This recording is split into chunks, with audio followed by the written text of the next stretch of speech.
하나님의 말씀은 요한복음 1장 1절입니다. 한 목소리로 합독하도록 하겠습니다.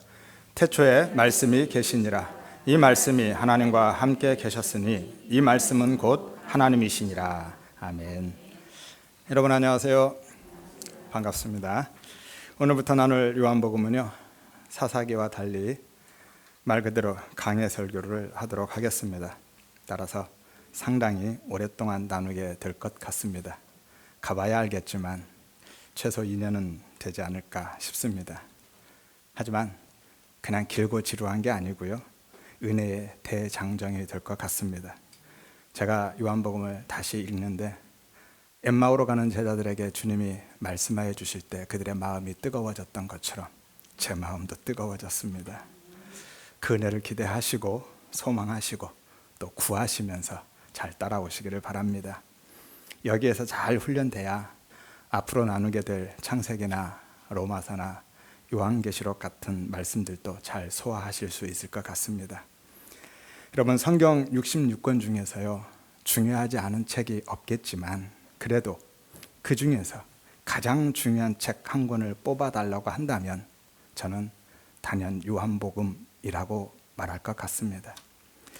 많은 신학자들도요, 당신이 만일 성경 66권 중에서 딱 한 권만 가질 수 있다면 어떤 책을 선택하겠느냐라는 질문에 있어서 대부분은 요한복음이나 로마서를 선택합니다. 그만큼 복음이 잘 요약되어져 있고 설명되어져 있는 책이 요한복음이라는 것이죠. 로마서의 복음가는 복음의 진수가 담겨져 있습니다. 성경 전체를 딱 한 구절로 요약한다면 어떤 말씀이죠? 잘 아시는 말씀이 있죠. 요한복음 3장 16절. 성경에서 가장 핵심 구절이라 할 수 있죠. 하나님이 세상을 이처럼 사랑하사 독생자를 주셨으니 이는 그를 믿는 자마다 멸망치 않고 영생을 얻게 하려 하심이라. 아멘.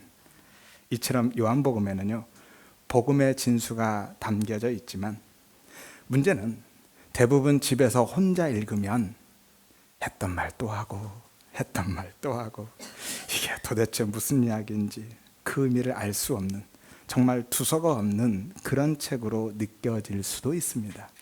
그래서 요한복음은 생각보다 어려운 책이기도 합니다. 그래서 신학자들은요, 요한복음을 이렇게 표현하기도 하죠. 요한복음은 어린아이가 헤엄칠 수 있을 만큼 가장 안전한 책이기도 하다. 아까 보셨죠? 요한복음 3장 16절. 하지만 동시에 코끼리도 익사시킬 만큼 깊이 있는 책이다라고 합니다. 제가 볼 때는요, 코끼리를 익사시키는 정도가 아니라 거대한 잠수함도 작전을 펼칠 만큼 깊이가 있는 책입니다. 요한복음은 다른 공관복음, 마태복음이나 마가복음, 누가복음하고는요, 스케일부터가 다릅니다. 마가복음은 세례 요한부터 시작해서 예수님의 생애 마지막까지 이야기를 담고 있죠. 마태복음은요, 조금 더 올라갑니다. 아브라함부터 시작하죠. 아브라함과 다윗의 자손 예수 그리스도의 계보라. 누가복음은요, 한 단계 더 올라가죠. 인류의 조상인 아담까지 올라갑니다. 그러면 요한복음은요, 오늘 본문을 보세요. 어디까지 올라가요? 태초까지요. 태초에 말씀이 계시니라. 태초부터요. 창세전 하나님부터 시작합니다. 다른 복음서들과는 비교도 안 됩니다. 차원이 다른 거죠. 요한복음은 이렇게 시작부터가 다르고요. 그리고 요한복음이 어떻게 끝나죠? 21장 23절에 보면 내가 올 때까지 그를 머물게 할지라도 내게 무슨 상관이냐라고 하죠. 예수님이 베드로에게 하신 말씀인데요, 부활하신 예수님이 베드로를 찾아와서 먼저 이렇게 말씀하죠. 야, 네가 젊었을 때는 네 맘대로 네가 원하는 곳으로 다녔는데 이제는 내가 너를 끌고 네가 원치 않는 곳으로 가겠다라고 하시죠. 어디죠? 십자가요. 그래서 베드로는 결국 십자가에서 거꾸로 못 박혀 죽죠. 그때 베드로가 요한을 가리키면서 한 이야기입니다. 쟤는 어떻게 하실 건데요? 그때 예수님이 하신 말씀이죠. 내가 이 땅에 다시 올 때까지 그를 머물게 할지라도, 그를 여기 살게 할지라도 너와 무슨 상관이냐라는 거예요. 한마디로 신경 꺼라 그러는 거죠. 따라서 요한복음은요, 예수님의 다시 오심, 종말, 이른바 재림의 때까지를 다루고 있습니다. 그래서 요한복음이 가장 넓고 가장 깊은 책이다라고 하는 거예요. 따라서 우리 모든 성도님들은요, 오늘부터 나눌 이 요한복음을 통해서 아직 복음이 무엇인지 잘 모르시는 분들은 예수를 생명으로 만나고 복음을 깨닫고 이해할 수 있는 은혜를 구하시기를 바라고요. 이미 복음 안에 계신 분들은 더 깊은 은혜의 지평으로 나아가고 복음을, 예수의 생명을 더 풍성히 누리는 은혜를 사모하시기를 바랍니다. 본격적인 강의에 앞서서요, 오늘은 요한복음에 대한 개관을 먼저 해드리기로 하겠습니다. 오늘은 조금 딱딱하고 지루할 수도 있지만 요한복음을 이해하는 데 있어서 매우 중요하기 때문에 그냥 넘어갈 수는 없습니다. 따라서 오늘만 참아주시기를 바랍니다. 먼저 요한복음의 저자를 소개해 드리도록 하겠습니다. 요한복음은 누가 썼죠? 사도 요한이 썼습니다. 사도 요한은요, 오늘 요한복음을 비롯해서 요한 1, 2, 3서 그리고 요한 계시록까지 썼죠. 요한은 갈릴리 어부 출신이고요, 세베대의 아들이고 사도 야고보의 동생입니다. 예수님의 제자 중에서 야고보가 두 사람이 있죠. 요한의 형 야고보는 이른바 큰 야고보로 일컬어지는 야고보입니다. 작은 야고보는 누구죠? 알페오의 아들 야고보이죠. 요한은 또 성격이 상당히 급하고 다혈질입니다. 별명이 뭐죠? 보아너게, 우레의 아들 혹은 천둥의 아들이라는 의미이죠. 그의 성격을 엿볼 수 있는 유명한 일화가 있죠. 누가복음 9장에 보면 사마리아 사람들이 예수님을 받아주지 않았을 때 그들을 향하여서 예수님께 뭐라고 하죠? 주님, 우리가 하늘에서 불을 내려 저들을 다 태워버리리까? 그렇게 이야기하죠.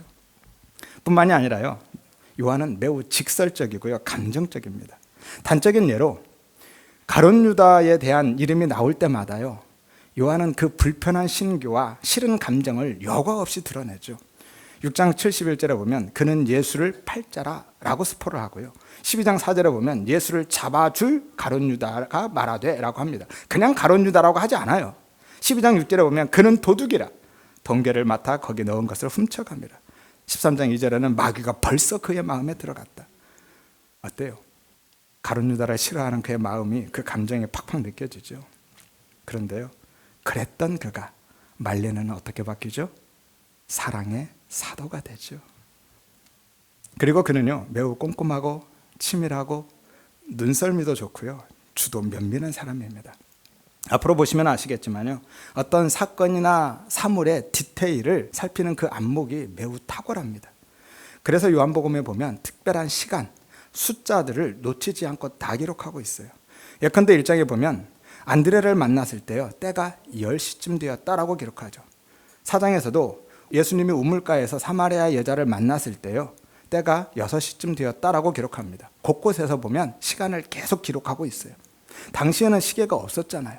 그럼에도 불구하고 시간을 그렇게 정확히 기록하고 있다는 건요, 요한이 그만큼 꼼꼼하게 치밀하게 체크하고 있다는 것이고 그 부분에 신경을 쓰고 있다는 거죠. 또 5장에 보면 베데스다 연못 사건이 있는데 거기 38년 된 병자가 있다 하고 38년이라는 숫자를 딱 짚죠. 6장에 보면 오병이어 표적되어 200데나리온의 떡이 부족했다. 보리떡 5개, 물고기 2마리, 그리고 수가 약 5,000명이었다. 남은 조각은 12바구니였다. 숫자를 계속 찍어갑니다. 21장에 보면 예수님이 부활하신 다음에 나타나셨을 때 물고기가 153마리다. 그물이 찢어지지 않았다라고 기록하죠. 숫자들을 거의 정확하게 기록하고 있고요, 사물의 상태까지 면밀히 살피고 있는 것을 볼 수가 있죠. 요한은 또한요, 제자 중에서 나이가 제일 어린 사람입니다. 일반적으로는 예수님의 가장 총애하는 제자다라고 알려져 있죠. 그리고 예수님이 십자가에 못 박힐 때 제자들이 다 도망갔는데요, 유일하게 요한만 십자가 형장까지 따라갔고요, 제자 중에서 또 유일하게 자연사한 사람입니다. 다른 모든 제자들은 다 순교했는데 요한만 자연사했죠. 그리고 요한은요, 폴리캅이라는 사람을 제자로 길러냅니다. 폴리캅은 2세기 전반에 가장 뛰어난 초대교회 지도자죠. 서머나 교회에서 약 50년을 목회를 했는데요, 결국 그는 순교를 당합니다. 화형당하죠. 영화로도 나와 있습니다. 한 10년쯤 된 것 같아요. 이런 영화는 꼭 한번 찾아서 보시기를 바랍니다. 폴리캅이 순교할 때 유명한 일화가 있죠. 예수를 부인하며 살려주겠다는 로마 황제의 회유와 설득에 이렇게 고백합니다. 내가 86년 동안 주님을 섬겨왔는데 주님은 단 한 번도 나를 부인한 적이 없다. 그런데 내가 어떻게 주님을 부인하겠는가? 그리고 화형당합니다. 사도 요한은요, 예배소 교회를 섬겼는데요. 계시록에 나오는 소아시아 7교회를 다 지도했습니다. 노년에는 약 80세에서 90세 정도의 도미티안 황제에 의해서 밤모섬에 유배되죠. 거기에서 요한계시록을 썼어요. 요한복음은 유배 가기 전에 썼던 거고요. 이후에 다음 황제인 네르바 황제에 의해서 사면되어서 다시 예배소로 돌아와서 100세 가까이 살다가 죽습니다. 그러면 요한복음은 다른 복음서들과 비교해서 어떤 의미가 있고 왜 기록했을까요? 기록 목적이 무엇일까요? 먼저 요한복음의 의미부터 살펴보기로 하겠습니다. 복음서 전체를 음악에 비유하자면요, 가장 기초, 베이스가 되는 책은 마가복음입니다. 마태복음과 누가복음은 마가복음을 토대로 기록한 책이에요. 그래서 알토나 테너 정도가 될 겁니다. 그럼 요한복음은요, 소프라노죠. 주선율입니다. 주인공이라 할 수 있어요. 그래서 마태, 마가, 누가복음을 공관복음으로 묶여 있지만 요한복음은 별도의 책으로 구별되고 있습니다. 공관복음이라는 것은 공관, 같은 관점을 가진 복음서라는 거예요. 예수님이 행하신 일에 초점을 맞추고 기록한 책이 공관복음, 마태, 마가, 누가복음입니다. 하지만 요한복음은요, 관점이 전혀 다릅니다. 예수님의 사역에 초점을 맞추고 있는 것이 아니라 예수님 자체에 초점을 맞추고 있어요. 예수님이 누구이신지, 왜 오셨는지, 오셔서 어떤 일을 행하셨는지 뿐만이 아니라 왜 그 일을 행하셨는지에 초점을 맞추고 있다는 거죠. 그것도 예수님이 직접 그리고 적극적으로 자신이 누구인지를 설명해 주고 있죠. 이른바 에고 에이미의 말씀들입니다. 요한복음 18장에 보면 군인들이 예수님을 잡으러 왔을 때 5절에 내가 그다, 내가 그니라 라고 하죠. 6절에도 내가 그니라, 8절에도 내가 그니라 라고 합니다. 내가 그다, 내가 그니라. 이게 에고 에이미의 말씀이거든요. 직역하면 나는 있다, 나는 존재한다 라는 건데요, 나는 나다 라는 거예요. 나는 나다. 이것을 영어 성경에서는 I am who I am으로 번역했죠. I am. 어디서 많이 들어보셨죠? 어디서 들어보셨어요? 출애굽기에서요. 출애굽기 3장에 모세가 하나님께 묻습니다. 13절에 내가 이스라엘 백성들에게 가서 하나님이 나를 보내셨다라고 할 때 그 이스라엘 백성들이 그 이름이 뭐냐, 너를 보낸 그 이름이 누구냐, 그 존재가 누구냐 라고 묻는다면 내가 무슨 말을 해야 됩니까? 라고 하나님께 묻죠. 그때 하나님이 하신 말씀입니다. 14절에 나는 스스로 있는 자다. 스스로 있는 자가 나를 너희에게 보내셨다라고 하라 라고 합니다. 스스로 있는 자, I am who I am. 그게 오늘 본문의 에고 에임이 나는 나다 라는 거예요. 이게 하나님의 이름입니다. 하나님을 일컫는 말이죠. 유대인들은요, 이 말을 들으면 금방 알아들었거든요. 예수님이 내가 그다, 에고 에임이라는 말씀을 하셨을 때 유대인들은 예수님이 당신을 하나님으로 지칭하는 것을 알아들었다라는 거예요. 그런데 그 이름을 지금 예수님이 자신에게 쓰고 있어요. 무슨 말이에요? 내가 하나님이다라는 예수님이. 그리고 당신을 다양하게 또 표현해 주죠. 나는 생명의 떡이다. 나는 생수다. 물이다. 나는 세상의 빛이고 양의 문이고 선한 목자이고 부활이고 생명이고 길이고 진리고 생명이다. 내가 참 포도나무다. 이 모든 말씀들이 다 에고 에이미의 말씀들이죠. 당신이 하나님이심을 증거하는 말씀들입니다. 이 부분들은요, 해당 본문에 가서 자세히 나누도록 하겠습니다. 그런데 이게 기독교의 핵심인 거예요. 우리가 믿는 대상이 누구인가를 아는 것이 기독교 신앙의 핵심인 거죠. 그래서 우리는요, 열심히 신앙적인 행위들을 내어놓는 것 중요하지만, 필요하지만 그에 앞서서 정말 중요한 것은 내가 믿는 그 대상이 하나님이 누구이신지, 예수님이 누구이신지, 성령님이 어떤 분이신지를 먼저 알아야 되는 거예요.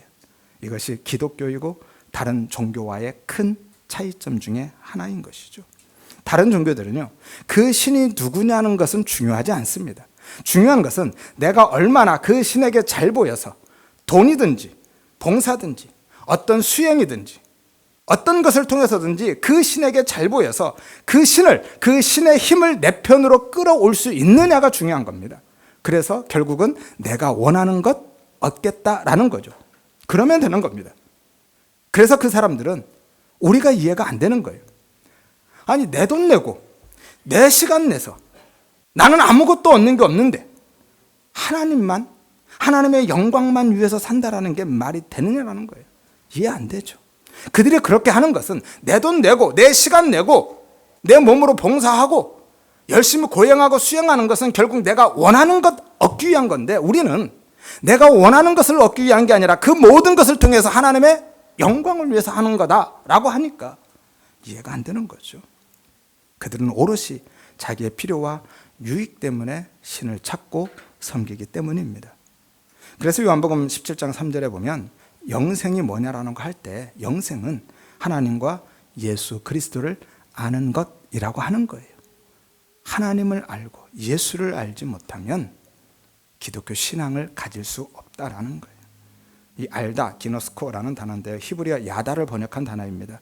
지난번 사사기에서 보셨죠? 기브와 불량배들이 레위인을 관계하겠다라고 했을 때 그 야다라는 단어가 오늘 알다, 기노스코라는 단어예요. 따라서 단순한 지적 동의가 아니죠. 성적인 경험을 통해서 아는 겁니다. 깊은 사귐을 의미하고 있는 거예요. 그래서 성경은 예수님과 교회, 성도들의 관계를 결혼 관계로 비유하고요, 예수님을 신랑으로, 교회를 신부로 표현하는 겁니다. 온전한 연합, 영원한 사귐에 대한 상징으로 주고 있는 것이죠. 따라서 우리 모든 성도님들은 앞으로 나눠갈 이 요한복음을 통해서 예수님을 잘 배워가시기를 바라고요, 예수님을 깊이 알아가시기를 바라고 그 예수를 마음에 깊이 새겨가시기를 바랍니다. 하여서 영생을 소망하면서 살아갈 뿐만이 아니라 이 땅에서도 그 영생을 누리며 사시기를 주의 이름으로 축원드립니다. 그러면 요한복음은 왜 기록했을까요? 이미 복음서가 3개나 있잖아요. 왜 또 하나의 복음서가 필요하죠? 다른 복음서들은 명확한 기록 목적이 나와 있지 않는데 요한복음에는 유일하게 기록 목적이 나와 있습니다. 왜 이 책을 기록하고 있는지. 요한복음 20장 31절입니다. 오직 이것을 기록함은 너희로 예수께서 하나님의 아들 그리스도이심을 믿게 하려 함이라. 또 너희로 믿고 그 이름을 힘입어 그 이름 안에서 혹은 예수 안에서라는 의미이죠, 생명을 얻게 하려 함이라 라고 말씀합니다. 왜 기록하셨다고요? 예수를 믿어서 그 이름으로, 예수로 생명, 구원을 얻게 하려고요. 여기서 매우 중요한 단어가 3개 나오죠. 뭡니까? 예수, 믿음, 생명. 따라서 요한복음은요, 하나님의 아들이신 예수를 믿음으로 생명을 얻는다라는 것을 알려주기 위해서 기록했다라는 거예요. 이것이 복음이죠. 굿뉴스, 복음입니다. 그래서 선교지에 가면 요한복음을 가장 먼저 번역하죠. 우리의 믿음이 무엇인지, 그 믿음의 대상이 누구인지를 가장 쉽고 정확하게 알려주기 때문입니다. 따라서 모든 성경도 그렇지만 특히 요한복음은요, 역시 모든 내용을 다 예수 그리스도와 그분의 사역, 십자가로, 그리고 그 사역, 십자가의 열매인 구원의 은혜로 해석해야만 합니다. 예컨대 이런 거예요. 요한복음에는 7개의 표적이 나오죠. 첫 번째 표적이 뭡니까? 가나 혼인잔치에서 물을 포도주로 만든 일이죠. 두 번째는요, 왕의 신하의 아들을 고친 일입니다. 세 번째는 베데스다 연못가에 38년 된 병자를 치료한 일이죠. 네 번째는요, 오병이어를 통해서 5천 명을 먹이신 일입니다. 다섯 번째는 물 위를 걸으신 일이고요, 여섯 번째는 날 때부터 맹인된 자를 고치신 일입니다. 그리고 마지막 7번째, 죽은 나사로를 살리신 일이죠. 그런데 그때마다 예수님이 하신 말씀이 있습니다. 뭘까요? 예수님이 그때마다 하신 말씀, 매우 중요한 말씀이에요. 맞추신 분에게는 제가 치킨 한 마리 쏘겠습니다. 뭘까요? 때가 이르지 않았다라는 거예요. 때가 이르지 않았다. 2장 4절에 여자 나와 무슨 상관이 있나이까? 내 때가 아직 이르지 아니하였나이다 로 시작해서요. 7장 8절에 내 때가 아직 차지 못하였으니, 7장 30절에 이는 그의 때가 아직 이르지 아니하였습니다. 8장 20절에 이는 그의 때가 아직 이르지 아니하였습니다. 그러면 그때는 어떤 때예요? 십자가의 때죠. 예수 그리스도의 죽음을 의미하고 있습니다. 12장 23절에 인자가 영광을 얻을 때가 왔다. 죽을 때라는 이야기하는 거죠. 13장 1절에 유월절 전에 예수께서 자기가 세상을 떠나 아버지께로 돌아가실 때가 이른 줄 아시고, 16장 32절에 보라 너희가 다 각각 제 곳으로 흩어지고 나를 혼자 둘 때가 온다 라고 말씀하죠. 십자가의 죽음을 의미합니다. 17장 1절에 예수께서 눈을 들어 하늘을 우러러 이르시되 아버지여 때가 이르렀사오니 라고 하죠.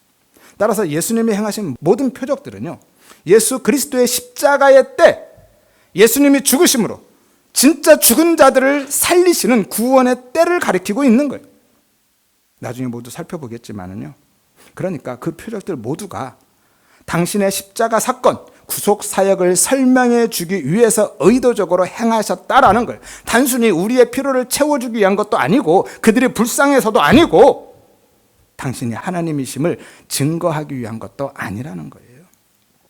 이는 이 표적들이 어디에서 시작해서 어디를 향하고 있고 또 어떻게 결론이 나는지를 보면 더욱 분명하게 알 수 있죠. 첫 번째 표적이 뭐였어요?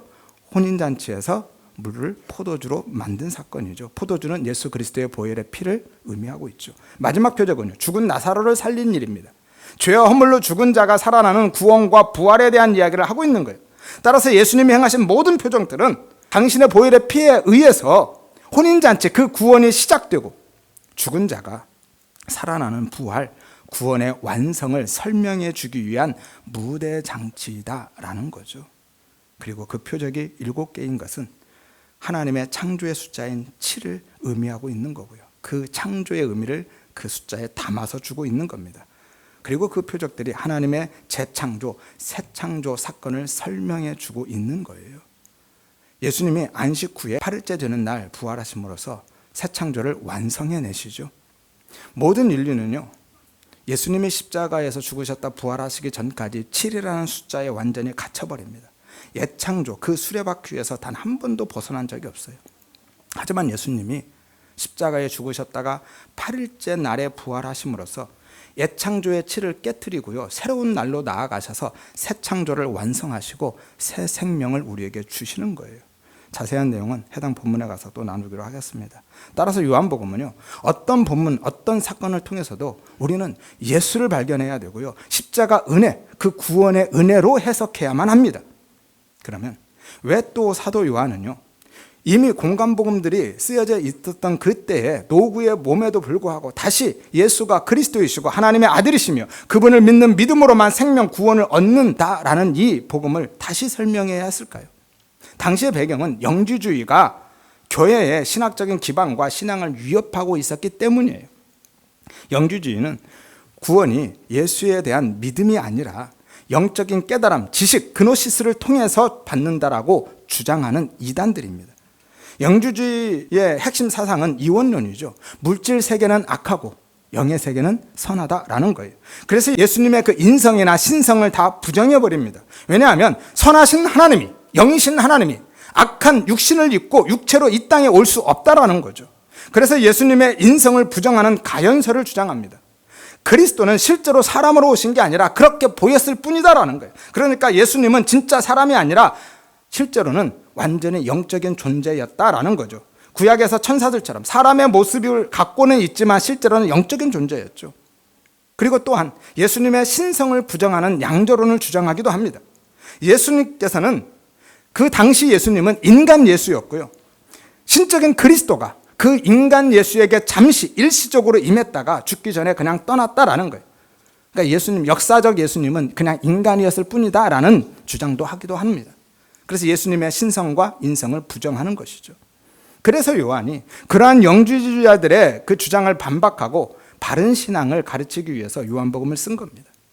따라서 요한복음은 예수가 하나님의 아들이시고 그리스도이심을, 하나님이심을 강조하고 있는 거예요. 예수님의 신성을 강조하고요, 구원은 그 그노시스, 영적인 깨달음, 지식이 아니라 예수를 믿는 믿음으로만 받는 것이다 라고 이야기하고 있는 겁니다. 요한복음 20장 31절 다시 읽어드리겠습니다. 오직 이것을 기록하면 너희가 예수께서 하나님의 아들 그리스도이심을 믿게 하려 하며 또 너희로 믿고 그 이름을 힘입어 예수 이름으로, 예수를 믿음으로 생명을 얻게 하려 함이라 라고 합니다. 따라서 우리는요, 요한복음을 통해서 무엇을 발견해야 된다고요? 예수를, 정확히는 예수를 그리스도로 발견해야만 하는 겁니다. 윤리도덕적인 율법적인 교훈을 찾아내거나 삶의 처세에 대한 방법론을 찾고 더 나은 세상을 만들기 위한 대안이나 복받기 위한 비결로 보면 안 된다라는 거예요. 물론 성경에는 그 모든 것들이 다 들어가 있어요. 하지만 그게 목적은 아니라는 겁니다. 예수님이 표적을 행하신 것도 그렇고요, 예수님이 설교를 하신 것도 그렇고, 그 모든 목적은 우리의 삶에 단순히 유익이 아니고 교훈이 아니고 예수 그리스도와 십자가 구원의 은혜를 설명하기 위한 것이라는 거예요. 성경은요, 세상에도 차고 넘치는 그런 도덕책이나 교훈집이나 율법서나 참고서가 아닙니다. 성경은 이 생의 복이 아니라 영생의 복, 구원을 주기 위해서 우리에게 주신 거예요. 예수님도 그러시죠. 그래서 예수님이 오신 겁니다. 우리의 일상을 풍요롭게 해 주시기 위해서 오신 것이 아니라, 우리의 처지와 상황을 바꿔주시기 위해서 오신 것이 아니라, 우리를 죄에서 구원해 주시기 위해서, 우리에게 구원과 영생을 주시기 위해서 오신 거잖아요. 이제 요한복음의 구조와 특징을 살펴보도록 하겠습니다. 요한복음은요, 크게 5부분으로 나눌 수 있습니다. 이런 구분은 학자들마다 혹은 목회자들마다 다 다릅니다. 지금 제가 5부분으로 구분하고 있는 것은요, 이해를 돕기 위해서 그냥 러프하게 제가 나눈 거니까요. 다른 주석가들이나 학자들이나 목사님들과 다르다고 시비하지 마시기를 바랍니다. 전혀 중요하지 않습니다. 1장에 보면 1장은 서론 부분이죠. 예수님의 성육신에 대한 내용과 세례 요한의 증거, 그리고 제자들을 부르시는 장면들이 나와 있습니다. 2장에서 11장까지는요, 예수님이 행하신 7개의 표적을 중심으로 예수님의 자기 계시, 아까 말씀드린 에고 예이미의 말씀들이 많이 나와 있죠. 12장부터 17장까지는 예수님의 예루살렘 입성부터 체포되기 전까지의 일들과 설교들을 기록하고 있습니다. 18장에서 20장까지 보면 예수님의 체포와 신문, 그리고 죽으심과 부활에 대한 내용을 담고 있고요. 마지막 5번째 21장은 결론 부분이죠. 후기로 볼 수 있습니다. 베드로에 대한 이야기이죠. 디베랴 호숫가에서 예수님이 베드로를 만나시고 그에게 사명을 주시는 내용입니다. 이 5가지 부분들을 더 간단하게 2부분으로 줄이면은요, 딱 절반씩 나눌 수 있어요. 1장에서 11장, 그리고 12장에서 21장까지요. 먼저 앞부분 11장까지를 보면 공생의 기간 동안에 행하신 그 일들, 표적들을 기록하고 있는데요. 그런데 그 일들을 왜 행하셨다고요? 우리의 유익 혹은 우리의 교훈이 아니라 당신이 누구이신지, 왜 오셨는지, 무엇을 하실지 십자가 구원의 은혜를 설명해 주기 위해서 행하신 거예요. 그리고 뒷부분에 21장까지, 12장부터 21장까지는 그래서 그 표적들, 그 설교로 설명해 주신 십자가 구원의 이야기를 당신이 실제로 몸으로 보여주시는 거예요. 따라서 요한복음을 단 한 문장으로 요약하면 예수와 십자가 구원에 대한 이야기가 되는 겁니다. 다른 이야기 없어요. 전부 다 그 이야기인 거예요. 그래서 앞에서 요한복음은 다 예수로 보고 십자가 구원의 은혜로 해석해야 된다라고 말씀드린 겁니다.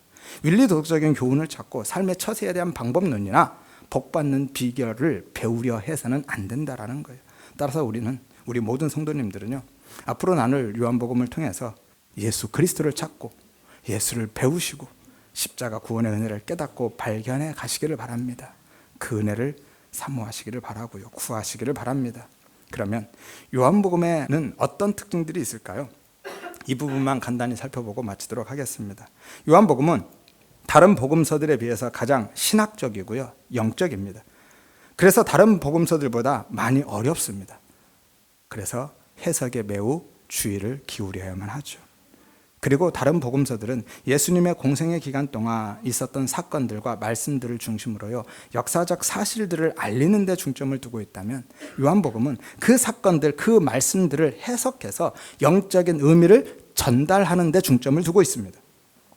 그리고 무엇보다도 예수님이 하나님이심을, 예수 그리스도의 신성을 강조하고 있죠. 다른 복음서들과 비교해 보면 요한복음의 그 성격과 특징을 조금 더 분명하게 확인할 수 있습니다. 이건 팁으로 드리는 건데요. 복음서들마다 수신자가 다르죠.